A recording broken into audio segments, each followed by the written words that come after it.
turn on the projector today, I think. Okay. Now, let's go over a couple of announcement type things for now.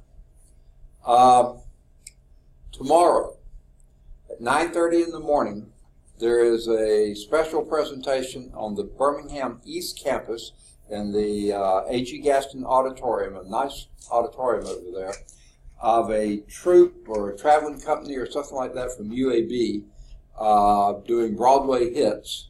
I don't know how old or new or recent or whatever, but from what I can gather, it should be quite nice. Okay, so if you're free tomorrow morning, 9:30, it'll probably go for about an hour, I'm guessing. Birmingham East Campus, A.G. Gaston Auditorium, 9:30 in the morning. Try to be there if you can. If you're in a humanities and fine arts class, I wouldn't be surprised if you couldn't wangle a few extra points from going to it, but that's up to you and your class, your instructor and stuff. All right, so there's that. Now, here's another one. Hopefully it won't affect, well, it definitely won't affect this class. Sorry about that. In 2 weeks, I've got a doctor's appointment. I think I told you early in the term that happens only on Tuesday mornings. Well, it won't affect this any because that will be the first day of the second mini-term. So are any of you in that class? Okay. That class doesn't start until 3:15, so I'd better be back from the doctor's office by then. Okay. So that won't be an issue. Okay. Next, just a reminder about if and when it's time for you to graduate, don't wait until the last term. The term before you're scheduled to graduate, that's when you should initiate your application for graduation. You get your degree plan, the current one, most current at that time. It'll show what you have taken, what you're taking that term before you graduate, and that will let you see what you need to take the term that you do graduate. Okay, so do that first. Get with your advisor then, and then you apply online for graduation. If you're graduating this term, I hope you've already got that done. If not, do it immediately. If you're graduating next term, this is the best time to start that process. Okay, we don't have the spring schedule out yet, but when we get it out, then you'll be able to check and see if the courses you need are available in the spring, and if they're not, you have time to see if you can get them scheduled or do a course substitution. They were looking, I assume still are, for note takers for fall term. On the Birmingham campus, see Ms. Janine Jones. On this campus, see Dr. Renee Herndon. The Space Center was looking for peer tutors. Birmingham campus, Ms. Leslie Harper. And I cannot think of the guy's name on this campus. He's a real nice guy. But they were looking for math, English, biology, computer science, and Spanish tutors. So check that out. Also, we have on this campus student support services tutoring. They pay you to do it, okay, and you get benefit from it. It's good for you, good for the people. And they also pay you to be the note taker too, so be ready. And if you can do those, great idea to do so. All right, that's the core, that's the schools type stuff. Now let's talk about where we are in this course. And we've already been mentioning it, so let me rehash some of that. Okay. We are right at the end of the slideshow for Chapter 24.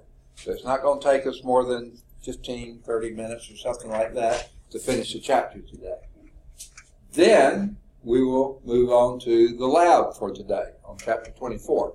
Now this will be very directly related to 24. They didn't have one in the lab manual, so I did up one myself. All you'll need is your textbook. Now if you don't have a textbook, plan to get with a lab partner that does have a textbook. I'll let one team use mine, but y'all can work through the text and find the answers for the lab. It's just a paper lab. Okay, so that will be today. Then when you finish the lab, you can start your Chapter 23 test. That was the weather and climate chapter. You can work on that, do that. And that's really all for today. Okay, now Tuesday, hopefully, we'll be going on the field trip, okay? And that will be most of everything on Tuesday. We're scheduled to take the Chapter 24 test on Tuesday. Now, if the field trip is the very last thing, if they want us there from, say, 3 to 5 or something like that, then we'll have the Chapter 24 test here before we leave, okay? If they want us there at 2 o'clock, we'll have to leave here right at 1:15 to get there at 2, and then when we get back here, you'll have the test on Chapter 24, okay? That's all for Tuesday, is the field trip for 23 and the test for 24, okay? Then on Thursday of next week, if we did go on the field trip, all we got is the final exam. So, what you think about pizza before the final exam? I think it's good. Okay? Do any of you have any dietary issues with what kind of pizza? Second? Is it not what? Little Caesars. Why not Little Caesars? I can't hear you. Finals need to be special. You need like Papa John's or something. Okay. Well, the thing is, Little Caesars Like is $5. close. Huh? It's like $5. Yeah, so instead of It's close and it's easy to get. If it's very far away, then I'm off campus a lot longer getting it. So can you live with Little Caesars? Okay. But how about what's on the pizza is what I was concerned with. Has anyone got any requirements there? Okay. What kind would you like? Triple meat. Huh? Triple meat. Sauce, either cheese or sauce. Okay. You have meat, cheese. I mean, what type of meat? Triple meat. Just meat? Is that what you said? Triple meat. He said triple meat. Oh, triple meat. Yeah, I think they have a three meat pizza. I believe they used to. Okay, you want how many of those? Pepperoni pizza. Second? Pepperoni pizza. Pepperoni. So 3 meat and a pepperoni. Any others? Cheese. Second? Cheese. I can't hear. Cheese. Cheese, just plain cheese. Okay? 3 meat, pepperoni, cheese. How many do you think it will take for the class? We have up to 14 students. How many pizzas do you think that would be? You name it and claim it. What's I that? think 3. 3 would be fine? Okay. All right. Dante is here. All right. We're just talking about... Now, this is all contingent on whether we get to go to the weather center or not. Okay? And we're just talking about pizza on Thursday before we have the final exam. So, now there is another issue before I get back to the pizza. I need everything turned in by Tuesday of next week. If we're here the first part, have it in then. If we're at the weather center the first part, have it in, well, still have it in at the beginning. You might as well, okay? So I need everything turned in by Tuesday of next week. Beginning of class on Tuesday. Okay, that means all labs and any tests you may have missed. Now that's an advantage to being a little bit ahead right now. Because we, like I said, we've got one slide to go on chapter 24, then we have the lab for 24, then we have the test for 23. Okay? That means we're going to have some time at the end of the day. Okay? I don't think it'll take you that long to do the test or the lab, but you can take as long as you want. But if you have labs or tests that you need to make up, this afternoon will be an ideal time to do that. Okay? Then Tuesday, even if we go to the weather center, okay, even if we go there, I'll modify that a little bit. By the end of the class on Tuesday, we'll put it that way, have your everything in. Because if we go there, say at 2 o'clock, we'll be back here. Leave here at 1:15, be there at 2, leave there no later than 4. We'll be back here by 4:45. You have another hour to do a test or tests or turn in your labs. So, and if we go there the last, say, the maximum they're going to keep us is 2 hours, say 3 to 5, and, okay, then we'll be leaving here at 2:15, so you have an hour before we go. So between today and Tuesday, please get everything made up. Your labs and your tests. If you're behind in anything, get those done, preferably today, no later than Tuesday. Tuesday, sometime Tuesday, I'm giving back everything.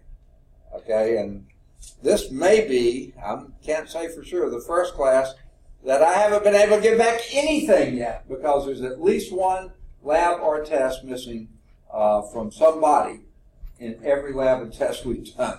Usually, everybody's done at least one of them, and usually it's 2 or 3, and I only have a smaller stack. But right now, I haven't been able to return anything because somebody's missing.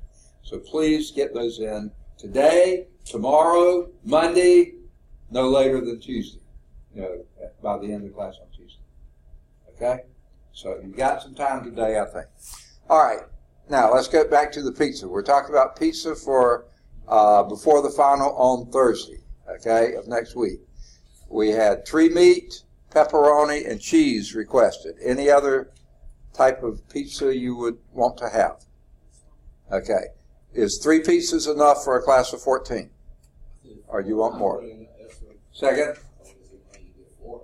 I can get 4, no problem. Which do you want the 4th one? Same of one of those or a different? Second? Pineapple. Another 3 meat? We have a request on that. Okay, 2 3 meats, 1 cheese, and 1 pepperoni. Is that right? Okay.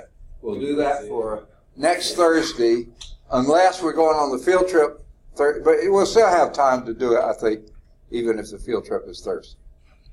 Well, actually, the field trip is Thursday. Do you want to go on and have the final on Tuesday? Yeah. Okay.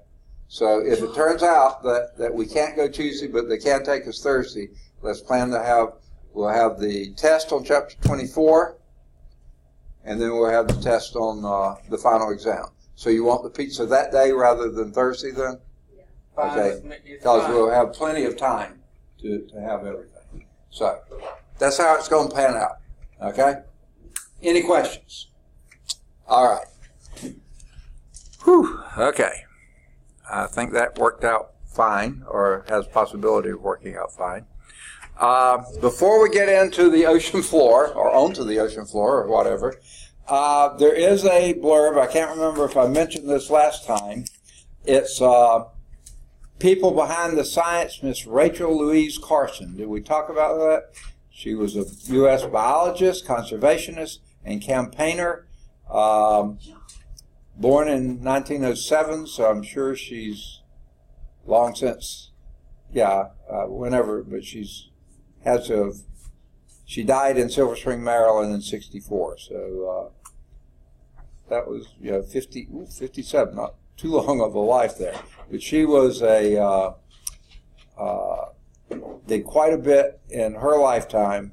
Her second book they mentioned here, The Edge of the Sea, Ecological Exploration of the Seashore.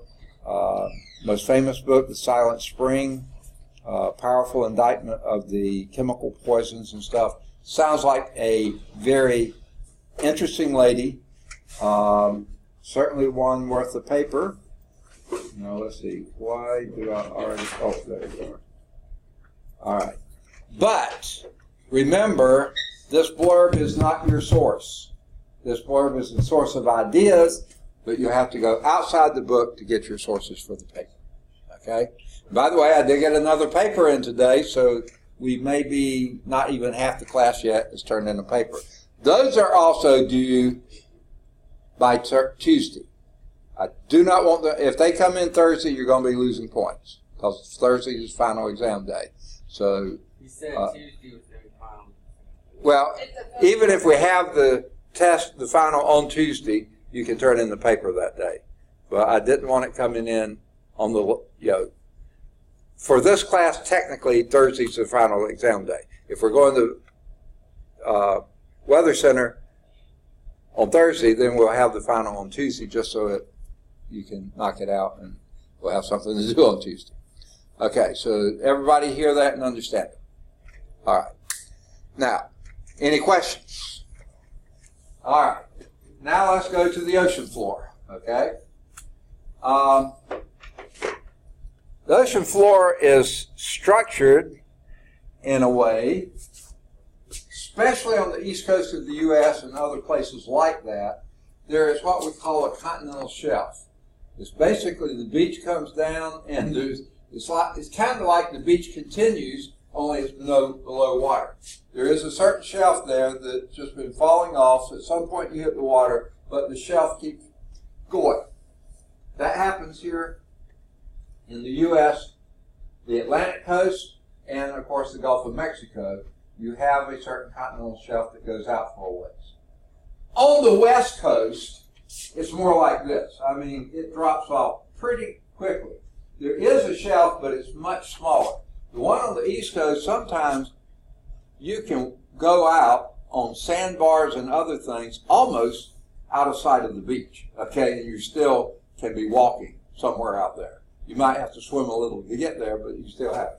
The west coast, that's not going to happen, okay? West coast, you go out a little ways and it drops off and you won't be on the bottom anymore because you have the oceanic trench there, that where the oceanic crust is subducted under the continental crust.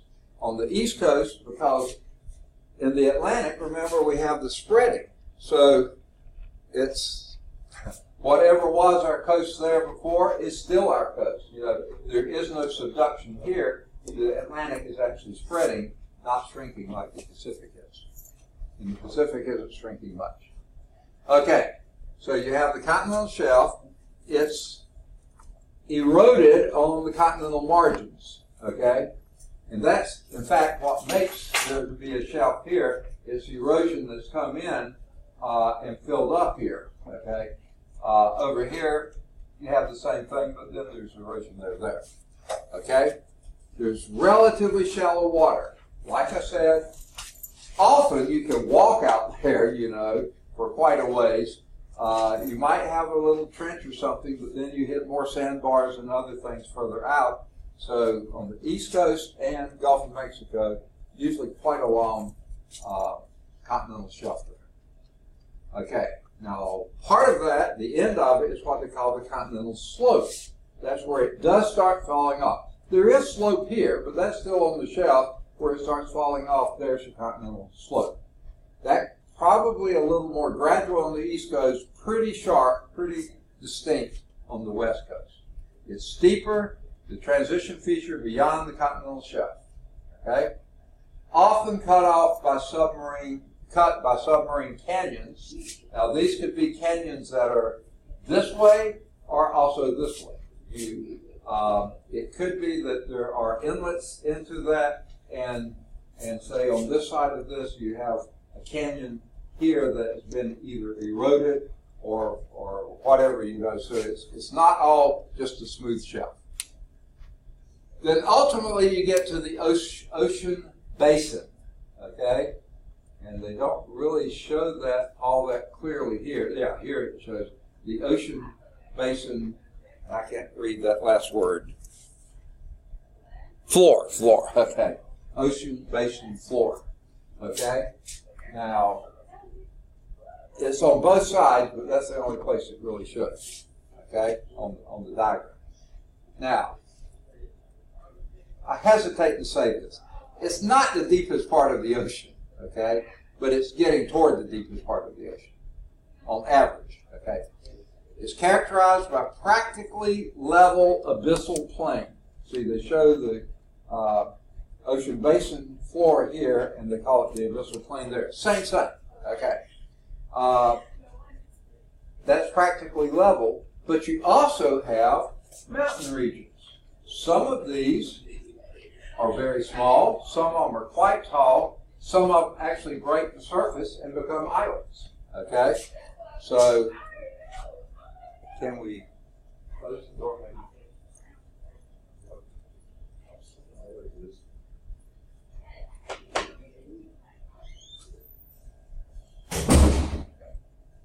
All right, is that making sense? Okay. Now, trenches occur along the ocean basin edges. Those are the deepest parts of the ocean. The ocean basin is near it, but then the trenches are actually the deepest part. That's why I didn't want to say they're overall the deepest part, but the trenches are actually the deepest part. Now, you have these volcanic peaks. This one, if you remember, that's just like the Mid-Atlantic Ridge. That's your rift valley in between. The ridge is spreading apart. That's what causes subduction over there anyway.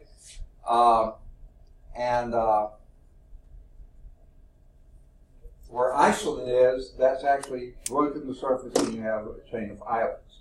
Hawaii, chain of islands. Lots of those islands in the Pacific.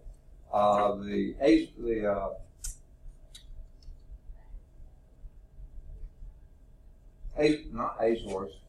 Goodness gracious. Adak is one of the islands. That's why I got A on my mind. Aleutian Islands, off the coast of Alaska, and just all sorts of chains. The Marianas Chain. All those are volcanic peaks that have actually broken the surface. But underneath there's still volcanic peaks, mountains that you don't see. But for instance, the Hawaiian Islands are volcanic peaks that have broken the surface, as are many of the other islands in the Pacific and also in the Atlantic as well. Okay? Now, the one in your book is a lot easier to read than this one, but this diagram shows some of those two things. The ridges are here, and the trenches are the purple. Okay? The ridges are the raised area where you had diverging plates, and you have stuff coming up building, and the trenches are where you have subduction of one plate under another, and those are your that's where you're losing oceanic crust because it's being subducted. And it's really hard to read them here. As we know, this is the Mid-Atlantic Ridge. Okay? Here's the Puerto Rican Trench. In your book, here's the Aleutian Trench. Oh, here it is. Here's the Marianas Trench. That is the deepest part of the ocean. Ever. Anywhere on our planet. Right there, the Marianas Trench. I mean, it goes way, way down. Do they know that for sure? What's that? Do they know that for sure? Like, if it's like the ocean has been discovered, that's the Right here. deepest part we know now. I feel like that's the deepest part. Deepest part we know now. Yeah. I started to say that, but I believe it's pretty well documented. It is, because it's so deep, and everything else we know is not nearly as deep as that. So now, it's so deep that many of the research vessels that they used to use to study the ocean floor, it was too deep for them. Recently, and when I say recently, I'd say in the last 5 years, they finally developed a submersible that was strong enough to withstand the enormous pressures that are down there. And they sent somebody down. And one of the guys who volunteered to go down, you may have heard of before. I'm almost certain it was George Lucas. Anyone know who he was? Is? I don't know if he's still alive. I guess he is. Star Wars? Yes. Science fiction writer. Okay. He got to go down there and as well as he could see what was there. But I mean, that is so deep. There's absolutely no light at all. So the only light they had was spotlights on that craft that went down there, and they were awfully dim, because they just couldn't project very well, and they had to be protected against all that pressure. But the sights they saw, and they only saw a little bit, were just unbelievable. It's almost scary what's down there. So, people have gotten down there now, even to the deepest part of the ocean, or at least what we think is the deepest part. So you're absolutely right. So that's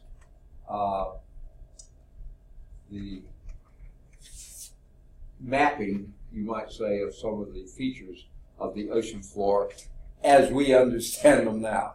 Because the ocean floor is about the biggest kept secret on the planet, and maybe in much of space. We seem to know more about outer space than we do about the ocean.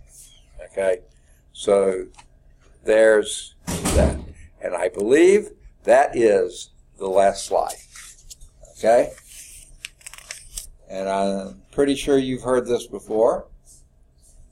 In places reading the chapters. So if you haven't read it yet, it's a little late now, but the best time to read a chapter is before it's talked about in class. That way you have a better understanding of it. And just for future classes, let me say this. I didn't always practice this myself when I was in college, but I always tried when I could. You know, I was sometimes taking so many courses I couldn't get them all done.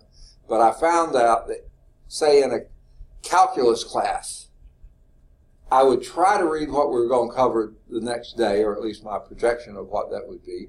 And sometimes, I swear, it was just like I was calling words because I didn't understand anything of what I was reading. It felt like, not a thing. But then the next day in class, when the professor was talking about it, things sort of made a little more sense. Now, if it was one of those days I didn't get to read it, when he was up there talking, that made no sense. It was just like my reading it the first time beforehand. I couldn't make any sense out of it, but I still read it. And then when he talked about it, I went, oh, okay, yeah, it began to make sense. Whereas if I didn't read, when he was talking, it was sort of like he was going, you know, I was getting nothing out of it because I hadn't looked at it first. So in future classes, anybody's classes, always a great idea to read the material before class. Even if you say, this is wasting my time, I'm not making any sense out of this, do it. Because then when they start talking about it, then suddenly those little things that weren't making any sense at all start coming together. Whereas if the first time you've heard it is when they're talking about it, it's just as crazy. And you have to go back and read it again for it to make any sense. So that's why I say nothing replaces reading the chapter.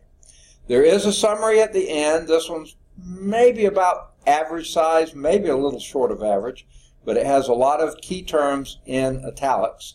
Well worth looking at those. Then there's key terms listed alphabetically, but they do give the page number on which they were first described or defined. And then there's the good old applying the concepts questions, multiple choice questions, and there are in this one 46, which is about normal, maybe one or two short of normal, average. But these, I would say, one of the best things to study for the test. Now, this last test, probably not going to have quite as many multiple choice as the others. It does have some, but again, this one was a little on the tough side. Some of their multiple choice questions were really, really picky, you know, things that I didn't emphasize in class, so I had to sort of modify them a little bit to get them back toward what we talked about. Questions for thought, this is probably a short group, only 13. Most of them have 14 to 16, some of them even more. For further analysis, 6, that may be one or two more than normal. There's a little invitation to inquiry there, which is on water use, and you might find a paper topic in that. And then the parallel exercises are basically kind of made-up exercises to make you do a little math. I don't find them all that helpful, but if this is something that you're interested in, by all means, go for it. Okay? So the test on this chapter will be Tuesday. I can't tell you what time on Tuesday because I don't know about the field trip yet. If the field trip's early, this will be after we get back. If the field trip's late, we'll have the test before we leave. Okay. Now, if they say they can't take us Tuesday but can take us Thursday, then on Tuesday, again, all we've got to do is the Chapter 24 test, and then I think y'all just said you'd rather go and take the final then on Tuesday as well.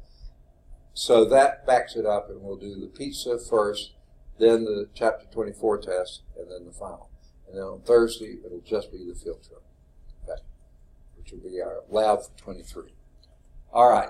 Any questions on how we're going to wrap up? I know there's a lot of questions because I don't know when it's going to be, but you see what the two contingencies are. So as soon as I get back to the office today, I'm calling the channel 13 again just to see if there's been any word. I told them I'd be out of the office for several hours while we're doing class, but I'll find out. And if I find out they can take us Tuesday, I'll go on and initiate the paperwork for the field trip, the paperwork for the vehicle, and get the word out to y'all too. So look for announcements on Blackboard and emails. So that should happen. If they can't take us till Thursday, we'll just meet here on Tuesday, and we'll go over what the contingency is there. All right. That pretty much, I'll leave this up for now. But I will pause, and sorry about that. I guess I had paused it to distribute them and then forgot to turn them back on.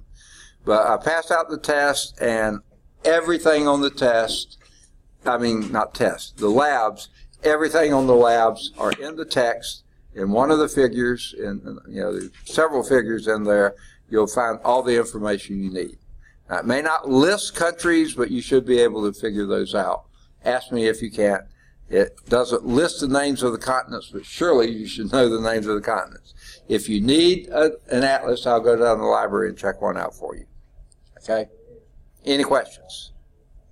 All right, I'll put this back on pause, and we'll go from there.